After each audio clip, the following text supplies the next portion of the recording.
Paper presentation తో సహా రాశాను. 8 మార్క్స్ అయితే కనుక 2 pages ఫుల్ అయ్యేలా రాయాలి. 4 మార్క్స్ అయితే కనుక ఒక ఫుల్ పేజ్ అయ్యేలా రాయాలి. 2 మార్క్స్ క్వశ్చన్స్ వచ్చేటప్పటికల్లా మళ్ళీ సింగిల్ లైన్ లో రాయమాకుండా అట్లీస్ట్ 3-4 లైన్స్ ఉండేలా రాయండి. డెఫినేషన్స్ కానీ యూసెస్ కానీ. అండ్ మీరు దానిలో ఎగ్జాంపుల్స్ రాసేటప్పుడు ఎగ్జాంపుల్స్ హారిజాంటల్లీ కాకుండా వర్టికల్లీ రాయండి. సో దట్ ఒక దాని కింద ఒకటి లిస్ట్ అవుట్ చేసినప్పుడు పెద్దదిగా కనబడుతుంది. అండ్ 2 మార్క్స్ కి 2 మార్క్స్ పడతాయి. అండ్ మాక్సిమం ఒక ఫుల్ పేజ్ లో 3 నుంచి 4 2 మార్క్స్ క్వశ్చన్స్ మాత్రమే రాయగలిగేలా రాయండి. సో దట్ 3-4 పేజీలు 2 మార్క్స్ క్వశ్చన్స్ ఫిల్ అవుతాయి. మీ పేపర్ నిండుగా కనబడుతుంది. And 60 out of 60 marks gain చేసుకునే ఛాన్స్ ఉంటుంది.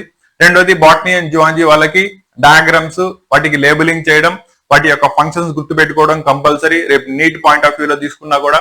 కాబట్టి ఆ పాయింట్ ఆఫ్ వ్యూ లో ఎక్కడెక్కడైతే డయాగ్రామ్స్ నీడెడ్ ఉందో వాటిని జాగ్రత్తగా ప్రాక్టీస్ చేసుకుని వెళ్ళండి. ఎగ్జాంపుల్ హ్యూమన్ యొక్క కన్స్ట్రక్షన్ ఏంటి, దానిలో వర్కింగ్ ఏంటి, పార్ట్స్ యొక్క సిగ్నిఫికెన్స్ ఏంటి, ఇవన్నీ కూడా జాగ్రత్తగా చూడాలి.